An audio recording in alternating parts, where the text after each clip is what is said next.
ಹಿರಿಯರು ಹಲವಾರು ವರ್ಷಗಳಿಂದ ರಾಜಕೀಯ ಕ್ಷೇತ್ರದಲ್ಲಿ ಅವ್ರದೇ ಆದಂತಹ ಕೊಡುಗೆಯನ್ನು ಕೊಡ್ತಾ ಬರ್ತಾ ಇರುವಂತಹ ಇಲ್ಲಿನ ಜನಪ್ರಿಯ ಶಾಸಕರು ಆದಂತಹ ಶ್ರೀಯುತ ಡಿ ಜಿ ಶಾಂತನಗೌಡ್ರೆ, ವೇದಿಕೆ ಮೇಲಿರುವಂಥ ಎಲ್ಲ ಗಣ್ಯರೇ, ನನ್ನ ಗ್ರಾಮ ಪಂಚಾಯತ್ನ ಆತ್ಮೀಯ ಸದಸ್ಯರುಗಳೇ, ನೆರೆದಿರುವಂತಹ ಗ್ರಾಮಸ್ಥರೇ, ಪತ್ರಿಕಾ ಹಾಗೂ ಮಾಧ್ಯಮದ ಸ್ನೇಹಿತರೆ, ಒಂದು ಗ್ರಾಮ ಪಂಚಾಯತ್ತು ಬದಲಾವಣೆ ಆದರೆ, ಅಭಿವೃದ್ಧಿ ಆದರೆ ಇಡೀ ಗ್ರಾಮಗಳು ಬೆಳೆಯುತ್ತೆ. ನಾವೆಲ್ಲರೂ ನಂಬಿರೋವಂಥದ್ದು ಏನು ಅಂದರೆ, ಈ ದೇಶದಲ್ಲಿ ಗ್ರಾಮಗಳ ವಿಕಾಸ ಆಗಬೇಕು ಅಂತ. ಗ್ರಾಮಗಳ ವಿಕಾಸ ಆಗಬೇಕು ಅಂದರೆ ಅಧಿಕಾರ ವಿಕೇಂದ್ರೀಕರಣ ಮಾಡಬೇಕು ಅಂತ. ಅಧಿಕಾರ ವಿಕೇಂದ್ರೀಕರಣ, ಭಾಳ ದೊಡ್ಡ ದೇಶ ನಮ್ಮದು, ಅತಿ ಹೆಚ್ಚು ಇಡೀ ಪ್ರಪಂಚದಲ್ಲೇ ಇವತ್ತು ಚೈನಾವನ್ನು ಹಿಂದಿಕ್ಕಿ ನಾವು ಜನಸಂಖ್ಯೆಯಲ್ಲಿ ಮುಂದಿದ್ದೀವಿ. ಈ ಜನಸಂಖ್ಯೆಗೆ ಆಧಾರಿತವಾದಂತಹ ಒಂದು ಜನಪ್ರತಿನಿಧಿಗಳು ಕೂಡ ಆಗಬೇಕು. ಜನಪ್ರತಿನಿಧಿಗಳಾಗಬೇಕು ಅಂದರೆ ಇತ್ತೀಚೆಗೆ ನಾವು ಪಾರ್ಲಿಮೆಂಟ್ ಚುನಾವಣೆ ಆಯಿತು. ಸುಮಾರು 15ರಿಂದ 20 ಲಕ್ಷ ಜನ ಅದಕ್ಕೆ ಮತದಾನ ಆಗ್ತಾರೆ. ನಮ್ಮದು ವ್ಯವಸ್ಥೆ ಹೆಂಗಿದೆ ಅಂದರೆ, ಒಬ್ಬ ಪಾರ್ಲಿಮೆಂಟಿಗೆ 15ರಿಂದ 20 ಲಕ್ಷ ಜನದ ಜನಪ್ರತಿನಿಧಿ, ಅದಾದ ಮೇಲೆ ನಾವು MLAಗಳನ್ನು ಚುನಾವಣೆ ಮಾಡ್ತೀವಿ. ಅದಕ್ಕೆ 2 ಲಕ್ಷ 2.5 ಲಕ್ಷ ಜನ ನಮಗೆ ಮತಗಳನ್ನು ಹಾಕಿ ಒಬ್ಬರು MLA ಅಂತ ಮಾಡ್ತಾರೆ. ಅದು ದೊಡ್ಡ ಸಂಖ್ಯೆ.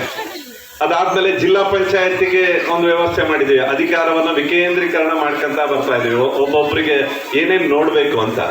ಹಾಗೆ 1964ನೇ ಇಸ್ವಿಲಿ ಆದಾಗ ಈ ಅಧಿಕಾರ ವಿಕೇಂದ್ರೀಕರಣ ಮಾಡ್ತಾ ಮಾಡ್ತಾ ಮಾಡ್ತಾ ನಾವು ಜಿಲ್ಲಾ ಪಂಚಾಯತ್, ತಾಲೂಕ್ ಪಂಚಾಯತ್, ಅಲ್ಲಿನ ಗ್ರಾಮ ಪಂಚಾಯತ್ ತನಕ ಬಂದಿದ್ದೀವಿ. ಒಂದು ಗ್ರಾಮ ಪಂಚಾಯತಲ್ಲಿ ಅಲ್ಲಿರುವಂತಹ 1500 ಜನ ಜನಪ್ರತಿನಿಧಿಗಳಾಗಿ ಕೆಲಸ ಮಾಡಬೇಕು ಅಂತ. ಆ ಜನಪ್ರತಿನಿಧಿಗಳಿಗೆ ಸೂಕ್ತವಾದಂತಹ ಒಂದು ಆಫೀಸ್ ಇದ್ರೆ, ಕಟ್ಟಡ ಇದ್ರೆ, ಜನರಿಗೆ ಏನ್ ಸಮಸ್ಯೆ ಆಗುತ್ತೆ, ಜನರಿಗೆ ಏನ್ ಅನುಕೂಲ ಆಗುತ್ತೆ, ಜನರಿಗೆ ಯಾವ ಸರ್ಕಾರದ ಯೋಜನೆಗಳನ್ನ ಕಟ್ಟ ಕಡೆಯ ವ್ಯಕ್ತಿಗೂ ತೆಗೆದುಕೊಂಡು ಹೋಗ್ಬೇಕು ಅನ್ನೋಂಥದ್ದನ್ನ ಯೋಚನೆ ಆ ಕಟ್ಟಡದಲ್ಲಿ ನಡೆಯುತ್ತೆ. ಆ ಕಟ್ಟಡದ ಇವತ್ತು ಅದ್ಭುತವಾದಂತಹ ಕಟ್ಟಡವನ್ನ ನಿರ್ಮಾಣ ಮಾಡಿದಂತ ಇಡೀ ಗ್ರಾಮ ಪಂಚಾಯತ್ನ ಅಧ್ಯಕ್ಷರು ಮತ್ತು ಎಲ್ಲ ಸದಸ್ಯರಿಗೆ ಗ್ರಾಮಸ್ಥರ ಪರವಾಗಿ, ಇಡೀ ಕನ್ನಡ ಜನತೆಯ ಪರವಾಗಿ ಉತ್ಪೂರ್ವವಾದಂತಹ ಧನ್ಯವಾದಗಳನ್ನ ಹೇಳಲಿಕ್ಕೆ ಇಚ್ಛೆ ಪಡ್ತೇನೆ. ಕಟ್ಟಡ ಚೆನ್ನಾಗಾಗುತ್ತೆ ಬಂಧುಗಳೇ. ನಮಗೆ ಇನ್ನೂ ನಮ್ಮ ದೇಶ 77 ವರ್ಷ ಆದಮೇಲೂ ಕೂಡ ಹಲವಾರು ಸಮಸ್ಯೆಗಳಿದ್ದಾವೆ.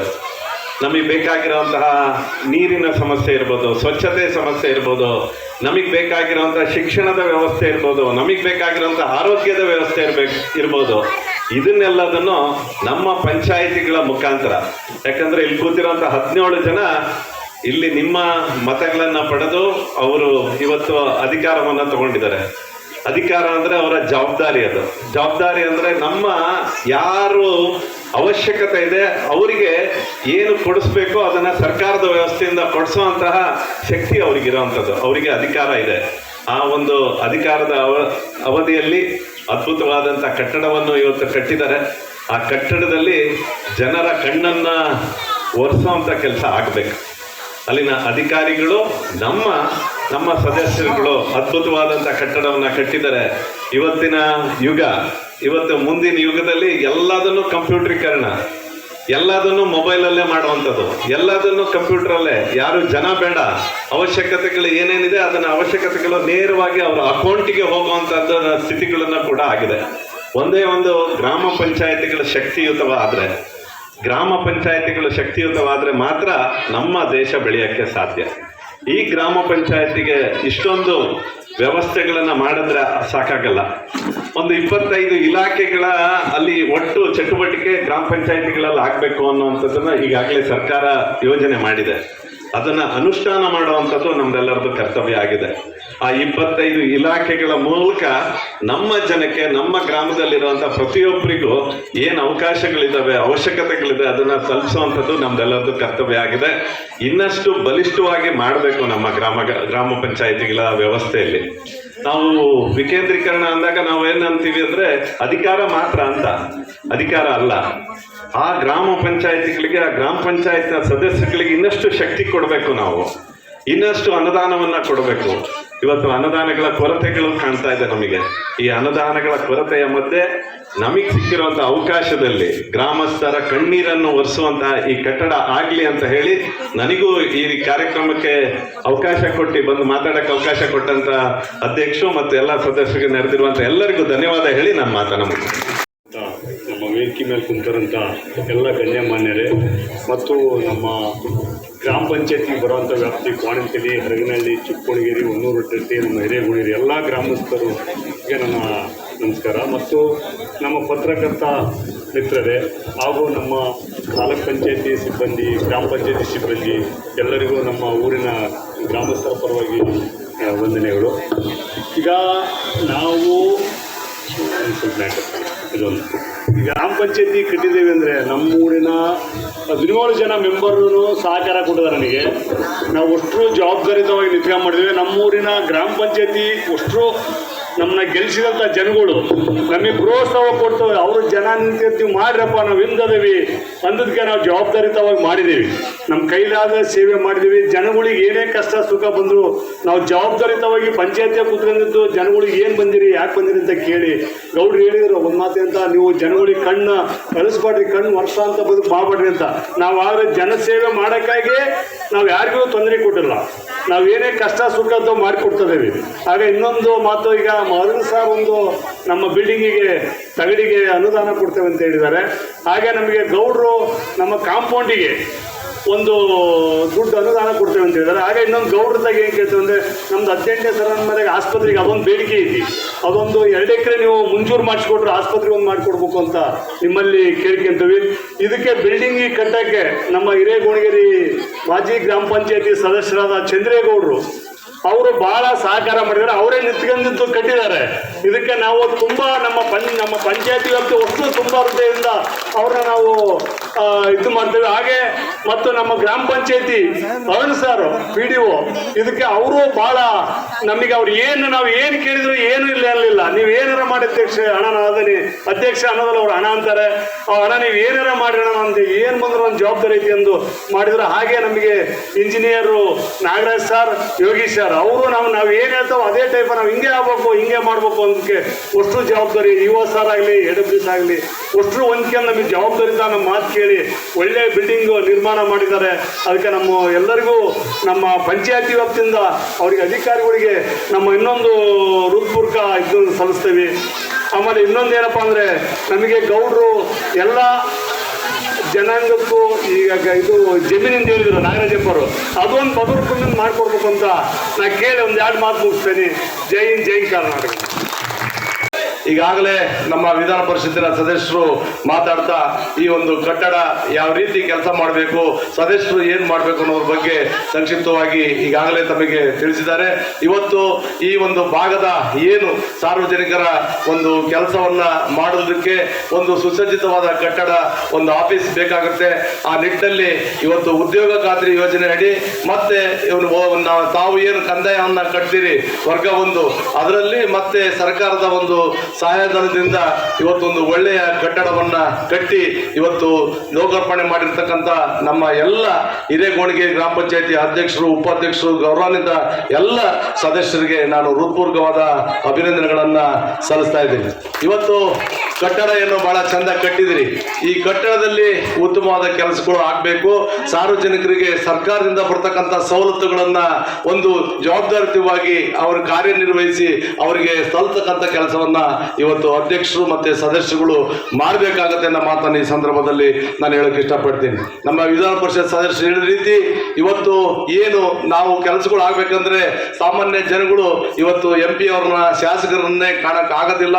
ಇವತ್ತು ಏನು ಒಂದು 3 ಹಂತದ ವ್ಯವಸ್ಥೆಯನ್ನು ಮಾಡಿ ಇವತ್ತು ಜಿಲ್ಲಾ ಪಂಚಾಯತ್, ತಾಲೂಕ್ ಪಂಚಾಯತ್, ಗ್ರಾಮ ಪಂಚಾಯತಿಯನ್ನ ವಿಂಗಡಣೆಯನ್ನ ಮಾಡಿ ಜನಗಳಿಗೆ ಸ್ಥಳೀಯವಾಗಿ ಅಧಿಕಾರವನ್ನು ಕೊಟ್ಟು ಅವರ ಕೆಲಸಗಳನ್ನೇ ಅವರೇ ಮಾಡಬೇಕು ಅಂತೇಳಿ ಏನು ಶ್ರೀಮಾನ್ ರಾಜೀವ್ ಗಾಂಧಿ ಅವರು ಈ ದೇಶದ ಪ್ರಧಾನಮಂತ್ರಿ ಆಗಿದ್ದಂಥ ಸಂದರ್ಭದಲ್ಲಿ ಈ ಪಂಚಾಯತ್ ರಾಜ್ ವ್ಯವಸ್ಥೆಯನ್ನ ತರೋದ್ರ ಮುಖಾಂತರ ಇವತ್ತು ಜನಗಳಿಗೆ ಅಧಿಕಾರವನ್ನು ಕೊಟ್ಟು ಅಧಿಕಾರವನ್ನ ವಿಕೇಂದ್ರೀಕರಣವನ್ನು ಮಾಡಿ ಇವತ್ತು ನಿಮ್ಮ ಗ್ರಾಮಗಳ ಕೆಲಸ ಇವತ್ತು ರಸ್ತೆ ಇರ್ಬೋದು, ವಿದ್ಯುತ್ ದೀಪಗಳು ಇರ್ಬೋದು, ಕುಡಿಯ ನೀರಿನ ವ್ಯವಸ್ಥೆ ಇರ್ಬೋದು, ಇರ್ಬೋದು, ಚರಂಡಿ ವ್ಯವಸ್ಥೆ ಇರ್ಬೋದು, ಇವನ್ನೆಲ್ಲವನ್ನು ಸಹ ಇವತ್ತು ಸ್ಥಳೀಯವಾಗಿ ಮಾಡಿಕೊಳ್ಬೇಕು ಅಂತೇಳಿ ಇವತ್ತು ಒಂದು ಶಕ್ತಿಯನ್ನ ತುಂಬಿ ಪಂಚಾಯತ್ ವ್ಯವಸ್ಥೆಯನ್ನ ಜಾರಿ ತಂದಿರ್ತಕ್ಕಂಥದ್ದು ತಮಗೆಲ್ಲ ಗೊತ್ತಿರ್ತಕ್ಕಂಥ ವಿಚಾರ. ಅದೇ ರೀತಿ ಇವತ್ತು ಏನು ಉದ್ಯೋಗ ಖಾತ್ರಿ ಯೋಜನೆಯಲ್ಲಿ ಇವತ್ತು ಈ ಕಟ್ಟಡ ಆಗಿದೆ ಅಂತಂದ್ರೆ ಇವತ್ತು ಜನ ಇದೊಂದು ಶ್ಲಾಘನೆಯನ್ನ ಮಾಡ್ತಕ್ಕಂಥ ವಿಚಾರ. ಯಾಕಂದ್ರೆ ಈ ಉದ್ಯೋಗ ಖಾತ್ರಿ ಯೋಜನೆ ಇವತ್ತು ಏನು ಮನಮೋಹನ್ ಸಿಂಗ್ ಅವರು ಈ ದೇಶದ ಪ್ರಧಾನಮಂತ್ರಿ ಆಗಿದ್ದ ಸಂದರ್ಭದಲ್ಲಿ ಈ ಉದ್ಯೋಗ ಖಾತ್ರಿ ಯೋಜನೆಯನ್ನ ಜಾರಿ ತಂದ್ರು. ಅದೇ ವರ್ಷ ನಾನು, ನಮ್ಮ ನಾಗಪ್ಪನವರು, ನಮ್ಮ ಚಂದ್ರಣ್ಣವರು ಎಲ್ಲರೂ ಸಹ ಜಿಲ್ಲಾ ಪಂಚಾಯತಿ ಸದಸ್ಯರು, ನಾನು ಸಹ ಜಿಲ್ಲಾ ಪಂಚಾಯತಿ ಅಧ್ಯಕ್ಷರಾಗಿದ್ದೆ. ಇದೇ ಸೋಮಣ್ಣ ಅವಾಗ ಗ್ರಾಮ ಪಂಚಾಯತಿ ಅಧ್ಯಕ್ಷರಾಗಿದ್ದರು. ಇವತ್ತು ಗೋಣಿಗೆರೆ ಇವತ್ತು ಒಳ್ಳೆ ಕಟ್ಟಡವನ್ನ ಕಟ್ಟಿ ಇವತ್ತು ಮಾದರಿಯ ಒಂದು ಗ್ರಾಮ ಆಗಿದೆ. ಅದೇ ರೀತಿ ಉದ್ಯೋಗ ಖಾತ್ರಿಯಲ್ಲಿ ಅತಿ ಹೆಚ್ಚಿನ ಕೆಲಸವನ್ನ ಇವತ್ತು ಬಾಕ್ಸ್ ಟ್ರೈನ್ಗಳನ್ನ ಮತ್ತೆ ಅದರ ಜೊತೆಗೆ ಏನು ಸಿಡಿಗಳನ್ನ ಮಾಡೋದ್ರ ಜೊತೆಗೆ ಇವತ್ತು ಇಲ್ಲೆಲ್ಲ ಒಂದು ಗುಡ್ಡಗಾಡು ಪ್ರದೇಶ ಇದೆ, ಅಲ್ಲಿ ರಿಮಿಟ್ಮೆಂಟ್ಗಳು ಕಲ್ಲು ಒಟ್ಟುಗಳನ್ನ ಕಟ್ಟುವುದ್ರ ಮುಖಾಂತರ ಇವತ್ತು ಜಿಲ್ಲೆಯಲ್ಲಿ ಒಂದು ಒಳ್ಳೆ ಕೆಲಸವನ್ನ ಮಾಡಿದ ಪಂಚಾಯತಿ ಅಂತಂದು ಹೇಳಿ ಇವತ್ತು ಹಿರೇಗೋಣಿಗೆರೆ ಅವತ್ತು ಗುಡ್ಸ್ಕೊಂಡಿತ್ತು. ನಾನು ಇಡೀ ಜಿಲ್ಲಾ ಆಡಳಿತವನ್ನ ನಮ್ಮ ಏನು ಮುಖ್ಯ ಕಾರ್ಯದರ್ಶಿಗಳನ್ನ ಕರ್ಕೊಂಡು ಇವತ್ತು ಈ ಗ್ರಾಮಕ್ಕೆ ಅವತ್ತು ಒಂದು ಎಲ್ಲ ಗ್ರಾಮಗಳನ್ನ ವೀಕ್ಷಣೆ ಮಾಡೋದಕ್ಕೆ ಬಂದಿದ್ವಿ ಅನ್ನೋ ಒಂದು ನೆನಪನ್ನ ನಾನು ಇವತ್ತು ನಿಮ್ಮ ಜೊತೆಗೆ ಹಂಚಿಕೊಳ್ಳೋಕೆ ಇಷ್ಟಪಡ್ತಿದ್ದೀನಿ. ಅದೇ ನಿಟ್ಟಿನಲ್ಲಿ ಇವತ್ತೊಂದು ಒಳ್ಳೆಯ ಕಟ್ಟಡವನ್ನು ಸಹ ಮಾಡಿ ಅವತ್ತು ಉದ್ಯೋಗ ಖಾತ್ರಿಯಲ್ಲಿ ಬಳಸ್ಕೊಂಡು ಸಾಕಷ್ಟು ಸಿಡಿಗಳನ್ನ, ಡ್ರೈನ್ಗಳನ್ನ, ತಮ್ಮ ಜಮೀನುಗಳಲ್ಲಿ ಬದುಗಳನ್ನ, ಒಡ್ಡುಗಳನ್ನ ಹಾಕ್ತಕ್ಕಂಥ ಕೆಲಸವನ್ನು ಮಾಡಿದರು. ಇವತ್ತು ಅದೇ ಉದ್ಯೋಗ ಖಾತ್ರಿಯಲ್ಲಿ ಇವತ್ತು ಒಳ್ಳೆ ಕಟ್ಟಡವನ್ನು ಮಾಡಿ ಈ ಭಾಗದ ಜನಗಳಿಗೆ ಒಂದು ಅನುಕೂಲ ಆಗ್ತಕ್ಕಂಥ ಕೆಲಸವನ್ನ ಇವತ್ತು ಸೋಮಣ್ಣ ಮತ್ತು ಅವ್ರ ಜೊತೆಗೆ ಇರ್ತಕ್ಕಂಥ ಎಲ್ಲ ಸದಸ್ಯರುಗಳು ಸೇರಿ ಒಂದು ಮುಕ್ಕಾಲು ವರ್ಷದಲ್ಲಿ ಒಳ್ಳೆ ಕಟ್ಟಡವನ್ನು ಮಾಡಿದ್ದಾರೆ. ಇದು ಒಂದು ಒಳ್ಳೆಯ ಒಂದು ಗ್ರಾಮ ಪಂಚಾಯತಿಯಾಗಿ ಇಲ್ಲಿ ಈ ಒಂದು ಪಂಚಾಯತಿಯಿಂದ ಜನಗಳಿಗೆ ಏನು ಇದಕ್ಕೆ ಸಂಬಂಧಪಟ್ಟಂತ 5 ಹಳ್ಳಿಗಳಿಗೂ ಸಹ ಉತ್ತಮವಾದ ಸವಲತ್ತುಗಳನ್ನ, ಸೌಕರ್ಯಗಳನ್ನ, ಸರ್ಕಾರದ ಯೋಜನೆಗಳನ್ನ ಅವ್ರಿಗೆ ಕೊಡೋದ್ರ ಮುಖಾಂತರ ಇವತ್ತು ಜನಗಳಿಗೆ ಒಂದು ಒಳ್ಳೆ ಕೆಲಸವನ್ನ ಸೋಮಣ್ಣ ಮತ್ತು ಅವರ ಎಲ್ಲ ಸದಸ್ಯರು ಮಾಡಲಿ ಅಂತೇಳಿ ನಾನು ಈ ಸಂದರ್ಭದಲ್ಲಿ ಆಶಿಸ್ತಾ, ಈ ಗೋಣಿಗೇರಿ ಪಂಚಾಯತಿ ತಾಲೂಕಿನಲ್ಲಿ ಒಳ್ಳೆಯ ಒಂದು ಉತ್ತಮ ಆಡಳಿತ ಮಾಡ್ತಕ್ಕಂಥ ಪಂಚಾಯತಿ ಅಂತ ಹೇಳಿ ಒಂದು ಹೆಸರನ್ನ ಪಡೆಯಲಿ ಅಂತ ಹೇಳಿ ಸಂದರ್ಭದಲ್ಲಿ ಹಾರೈಸಿ ಈ ಕಾರ್ಯಕ್ರಮದಲ್ಲಿ ಕರೆಸಿ ನನಗೆ ಮಾತಾಡೋದಕ್ಕೆ ಅವಕಾಶ ಮಾಡಿಕೊಟ್ಟಂತ ಪಂಚಾಯತಿಯ ಎಲ್ಲ ಅಧ್ಯಕ್ಷರು ಮತ್ತು ಪದಾಧಿಕಾರಿಗಳಿಗೆ, ಸದಸ್ಯರುಗಳಿಗೆ, ಗ್ರಾಮದ ಏನು ಸುತ್ತಮುತ್ತ ಗ್ರಾಮದಿಂದ ಬಂದಿರತಕ್ಕಂಥ ನಮ್ಮೆಲ್ಲ ಬಂಧುಗಳಿಗೆ ವಂದಿಸಿ ನನ್ನ ಮಾತು ಮುಗಿಸ್ತೀನಿ. ಎಲ್ಲರಿಗೂ ನಮಸ್ಕಾರ. ಜೈ ಹಿಂದ್, ಜೈ ಕರ್ನಾಟಕ. ಇವತ್ತು ಕಟ್ಟಡವನ್ನು ಗ್ರಾಮ ಪಂಚಾಯತಿಯ ವ್ಯಾಪ್ತಿಯಲ್ಲಿ ಉದ್ಘಾಟನೆ ಮಾಡಿಸಿದ್ರಿ. ಭವ್ಯವಾದ ಕಟ್ಟಡ. ಬಹುಶಃ ಈ ಹಿಂದೆ ಇದಕ್ಕೆ ಒಂದು ವ್ಯವಸ್ಥಿತವಾದ ವಿಕೇಂದ್ರೀಕರಣ ಸಂದರ್ಭದಲ್ಲಿ ವಿಚಾರನ ಅನುಸರಿಸಿದ್ರು. ದೇಶದಲ್ಲಿ ರಾಷ್ಟ್ರ ಸರ್ಕಾರ, ರಾಜ್ಯದಲ್ಲಿ ರಾಜ್ಯ ಸರ್ಕಾರ, ಜಿಲ್ಲಾ ಮಟ್ಟದಲ್ಲಿ ಜಿಲ್ಲಾ ಸರ್ಕಾರ, ತಾಲೂಕು ಮಟ್ಟದಲ್ಲಿ ತಾಲೂಕು ಸರ್ಕಾರ, ಗ್ರಾಮ ಮಟ್ಟದಲ್ಲಿ ಗ್ರಾಮ ಸರ್ಕಾರ ಅಂತ. ಅದು ಮಹಾತ್ಮ ಗಾಂಧಿಯವರ ಕನಸು ಆಗಿತ್ತು. ಅದೇ ರೀತಿಯಾಗಿ ವಿಕೇಂದ್ರೀಕರಣದ ವ್ಯವಸ್ಥೆಯಲ್ಲೂ ಸಹ ಸಾಗಿತ್ತು. ಯಾಕೆ ಅಂದರೆ ಗ್ರಾಮ ಪಂಚಾಯಿತಿ ವ್ಯಾಪ್ತಿಯಲ್ಲಿ ಬರುವಂಥ ಕೆಲಸ ಕಾರ್ಯಗಳು ಬಹುಮುಖ್ಯವಾಗಿ ಕುಡಿಯೋ ನೀರಿರ್ಬೋದು, ಅಥವಾ ಗ್ರಾಮದ ಸ್ವಚ್ಛತೆ ಇರ್ಬೋದು, ಇನ್ನು ಸಣ್ಣ ಪುಟ್ಟ ಬೀದಿ ದೀಪ ಇವು ಬಿಟ್ಟರೆ ಇನ್ನು ಬರೋದು ಹೆಚ್ಚು ಸೈಟ್ಗಳ ಲಿಟಿಗೇಷನ್. ಅಲ್ಲಿ ಒತ್ತುವರಿ ಆಗ್ತದೆ, ಇಲ್ಲಿ ಒತ್ತುವರಿ ಆಗ್ತದೆ. ಇದಕ್ಕೆ ನಿಜವಾದ ಸರ್ಕಾರ ಗ್ರಾಮ ಪಂಚಾಯತಿ. ಗ್ರಾಮ ಪಂಚಾಯತಿಯವರು ಅದನ್ನು ಆ ಲಿಟಿಗೇಷನ್ನ ಕೋರ್ಟು ಕಚೇರಿ ಅಲ್ದಾಡ್ದಂಗೆ ತಮ್ಮ ಹಂತದಲ್ಲೇ ಬಗೆಹರಿಸಿದರೆ ಸಾಮಾನ್ಯ ಜನಕ್ಕೆ ಅನುಕೂಲ ಆಗ್ತದೆ.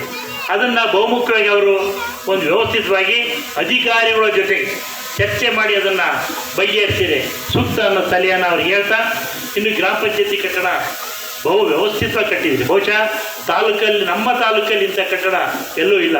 ಇದಕ್ಕೆ ನಮ್ಮ ಅಧ್ಯಕ್ಷರು ಸೋಮಣ್ಣರು, ಉಪಾಧ್ಯಕ್ಷರು, ಸದಸ್ಯರು ಬಹಳ ಶ್ರಮಪಟ್ಟು ಕಟ್ಟಿದ್ದಾರೆ. ಯಾಕೆ ಅಂದರೆ ಯಾವುದೇ ಇಂಥ ಒಂದು ಕಟ್ಟಡ ಕಟ್ಟಬೇಕಾದ್ರೆ ನಿಸ್ವಾರ್ಥ ಸೇವೆ ಬೇಕಾಗ್ತದೆ.